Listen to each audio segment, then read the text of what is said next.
It's none of my business, I know, but I couldn't help but notice. Looks like psychosis. Life on relationship low. What's going on over there? It's none of my business, I know, but I couldn't help but notice. Looks like psychosis. We live on relationship road.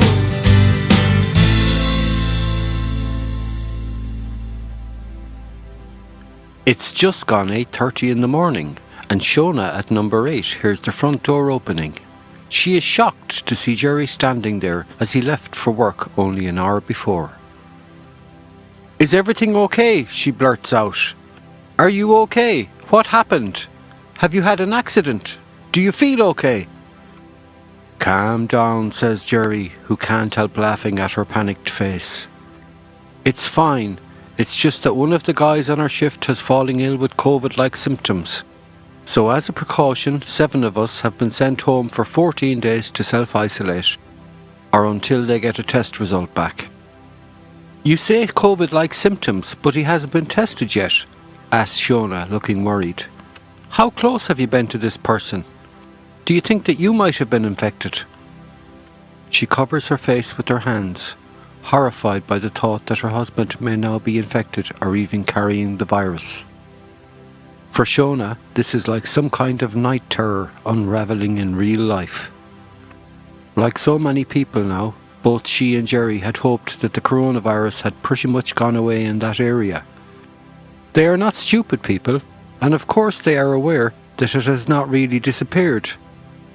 But they had become less vigilant and also less worried, as a slightly more normal way of life had been reinstated. "You are getting ahead of yourself. We don't even know if it is the coronavirus, and we have no way of knowing whether I have been infected or not.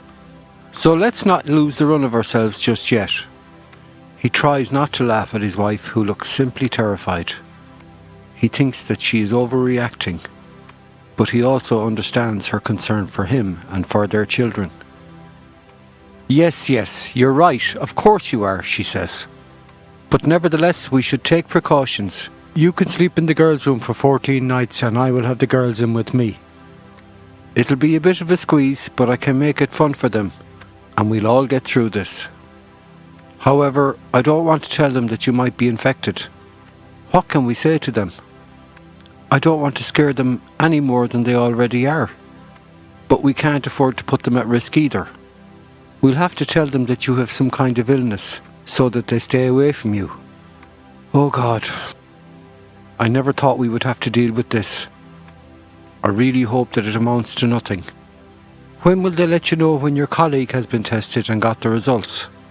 That could take ages. I hope we find out sooner rather than later." Finally, she seems to draw a breath and stop. Jerry moves to put his arm around her, but Shona moves backwards away from him and their eyes meet. Suddenly the silent threat has become much more real. "Okay," says Jerry. "What shall we tell the girls? We don't want them scared, you're right. But I need to keep my distance from them until we know. This is going to be really difficult as the house isn't very big, is it?" Once again his anxieties about moving to this house come to the fore. But now is not the time to get into that, he tells himself. Shona begins to make preparations around the new sleeping arrangements. The girls are upstairs playing in their room, so she tells them that for a few nights they are going to make some changes. She says that it will be like having a holiday at home, just like it was a few years back when they went to a hotel. She tells the girls that Daddy may have caught the flu, and so they might just leave him alone and let him get plenty of rest until he feels better. "Doesn't he feel very well?" asks Rachel innocently. "He looks all right to me." Shona explains that although he looks well, he doesn't feel so great, so he needs some peace and quiet for a little while.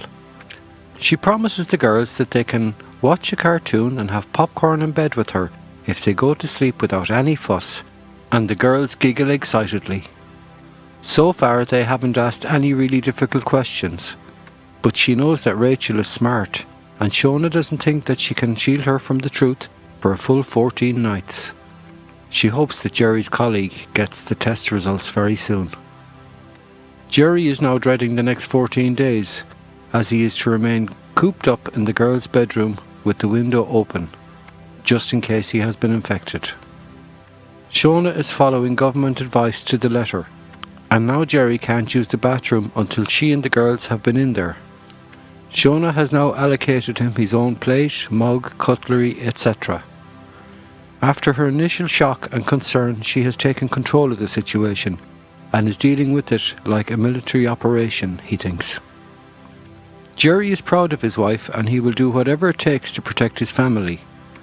But until now, he hadn't really thought about how difficult that might actually be.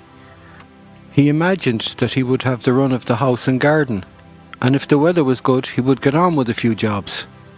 But now he sees that it can't be like that at all. He gathers up a few books that he has been meaning to read and grabs the radio from the kitchen. He feels like he's been sent to stay in a prison cell. This wasn't what he imagined at all, only an hour ago. The flat where Brendan lives is very quiet. Finally, he has been able to go back to work. He is self-employed and every job counts. At least the people who were waiting on him to fix various plumbing concerns have been unable to get anyone else while the lockdown was on, so those jobs are still there. He has made some phone calls and all but one person still wants him to call and start work. The one who doesn't want him is quite elderly and afraid of having him in the house. He understands the person's fear and doesn't push it. He is happy to be back working, not only for the money, but because it stops him thinking about his children all the time.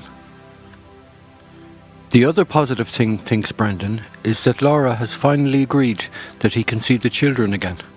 She won't let them come to his flat. But she said that he can meet them in the local park and they can go for a short walk, keeping their distance, of course. He's not over the moon about this, but it's better than nothing. He hopes and prays that it doesn't rain on Wednesday evening when he is due to meet them, or it won't be much fun for anyone. He hopes that the fast food places will open for more than just takeaways, and then at least he can sit inside with the children. Brendan begins to rant again inside his head at Laura. All he keeps thinking is that she is a first-class bitch, not allowing the children to visit him in his flat. Then this thought is immediately followed by one of concern, followed by questioning whether Laura is indeed right, because maybe he would be putting the children at risk if they came to the flat. He feels such a range of mixed emotions, and when this happens to him, he feels drained of energy and helpless. He could go back to his lawyer for advice, but that will cost money that he hasn't got, and so he has no choice at the moment. He will go along with whatever Laura says, but that feeling that she still holds power over him just drags him down. He thought he had escaped her controlling ways when they parted, but it seems that she is still calling the shots, even though he has his own life. Bitch, he thinks once again, even though sometimes his emotions are confused, and he doesn't really know whether his feelings of anger and resentment are justified. He knows that he will have to speak again to Eddie, his counsellor, as that always seems to help him sort out his head. Just then his phone tells him that he has received a text. It's from Julia, his daughter, and it reads, "Hi Dad, I need a new pair of jeans. Can you buy them for me, Julia?" Brendan notices that it doesn't even end with a kiss. He feels hurt and used. It seems to him that the only time his children reach out to him is when they want something. Maybe that's because they are children, he wonders. He waits a while. He's not going to reply instantly, but he's sure that Julia knows that he will say yes, as long as the jeans aren't too expensive. He supposes that now he will have to get something for Rory as well. Thank heavens I'm back at work, he tells himself, now resigned to spending more money on his children. I just wish that they were more grateful, he thinks. but he knows that they are mostly influenced by their mother, and he sees her as a manipulative taker. So what chance does he have? His children will probably grow up thinking that it's their right to take from him. He reminds himself that they are still young. What do they understand about the struggles of adults to pay bills and survive?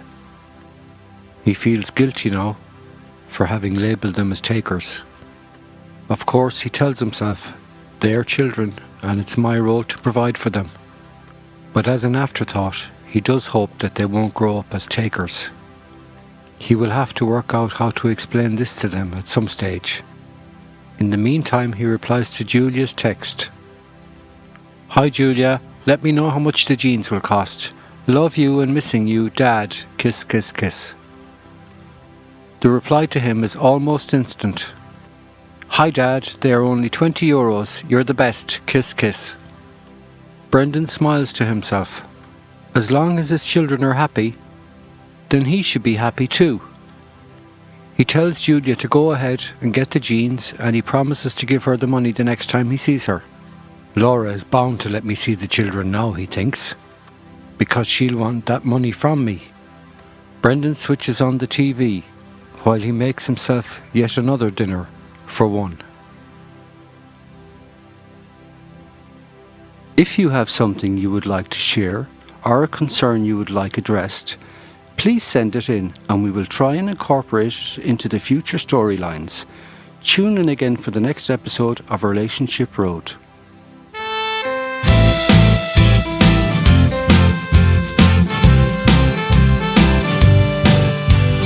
Welcome to Relationship Road, where people live just like me and you, alone or together in all kinds of weather, and most of them are scared of this flu.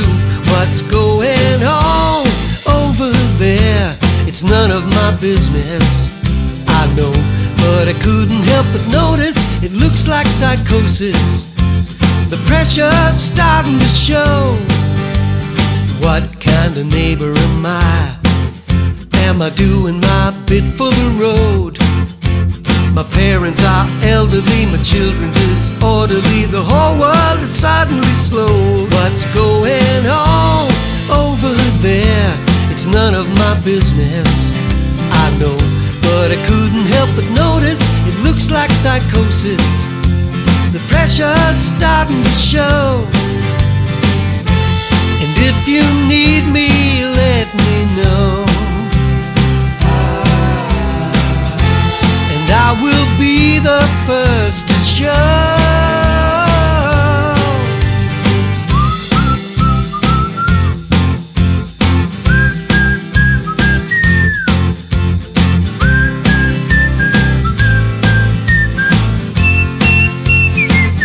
What's going on over there? It's none of my business, I know, but I couldn't help but notice it looks like psychosis. The pressure's starting to show. The future, well, nobody knows, but we'll do our best till then, I suppose. I've got my friends and my family, no place that I'd rather be. I'm learning to go with the flow. What's going on over there? It's none of my business, I know, but I couldn't help but notice it looks like psychosis. The pressure's starting to show. And if you need me, let me know, and I will be the first to show. What's going on over there? It's none of my business, I know, but I couldn't help but notice looks like psychosis. Life on Relationship Road. What's going on over there? It's none of my business, I know,